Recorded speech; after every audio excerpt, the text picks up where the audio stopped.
Bonjour, je m'appelle Claudina Garcia Villalobos. Je suis une étudiante de maîtrise à ASU en linguistique française.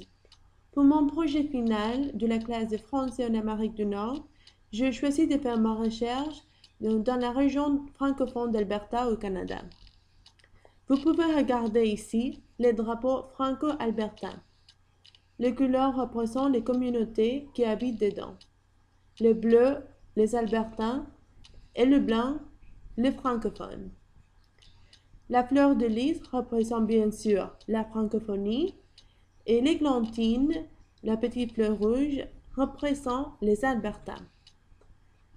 La signification du drapeau, c'est que les deux communautés peuvent cohabiter en respectant les droits et les valeurs de chaque communauté. Voici une carte du Canada.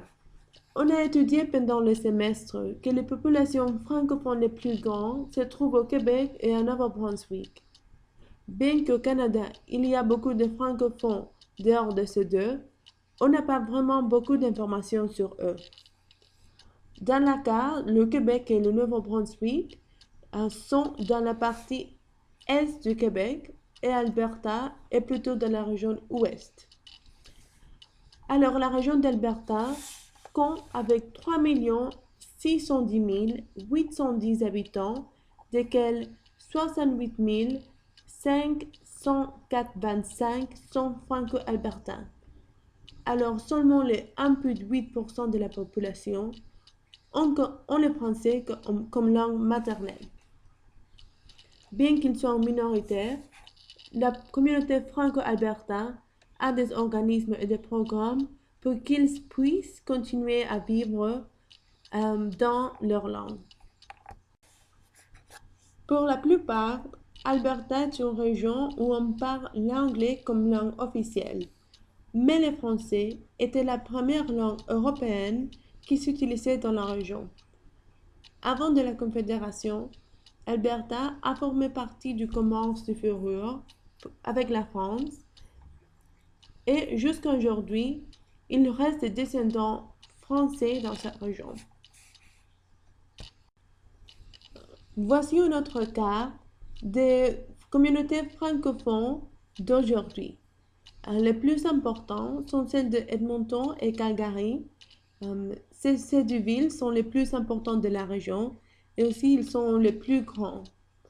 Mais il y a quand même des concentrations importantes dans Rivière-la-Paix qu'on peut regarder dans la carte comme Peace River. Aussi, on a Bonnyville et Lac La Biche.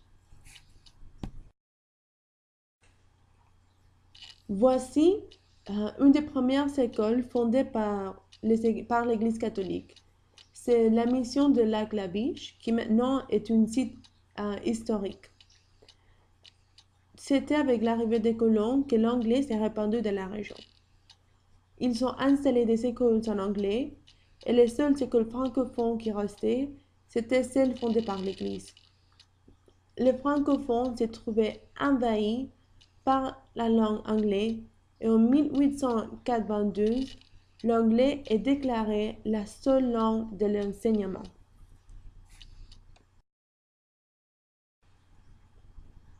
En 1896, le français peut être enseigné dans les écoles pendant les 2 premières années de l'école primaire. Après cela, les droits pour les francophones continuent à augmenter jusqu'à 1988, quand les premières écoles d'immersion sont ouvertes, bien aussi que les programmes de français comme langue seconde.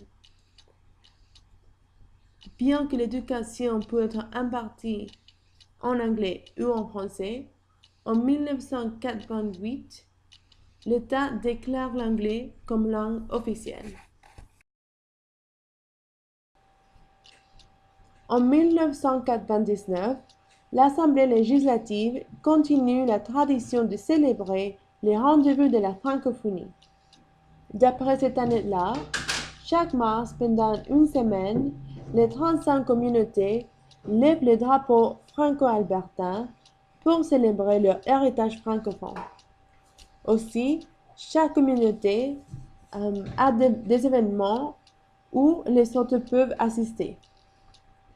Aussi, chaque année, depuis 1989, la communauté franco-albertaine organise une fête pendant l'été appelée la fête franco-albertaine. Les fêtes franco-albertaines étaient organisées au début dans les familles francophones, mais maintenant, toutes les communautés francophones de la région et aussi les francophiles se réunissent dans les différentes villes pour fêter leur langue et leur héritage. En 2011, la fête a lancé la chanson Notre cour fait sa maison, une chanson de la francophonie albertaine. La communauté franco-albertaine peut être une minoritaire, mais la langue continue à être vivante. Vous pouvez écouter la chanson si vous suivez ce lien ici. Merci beaucoup.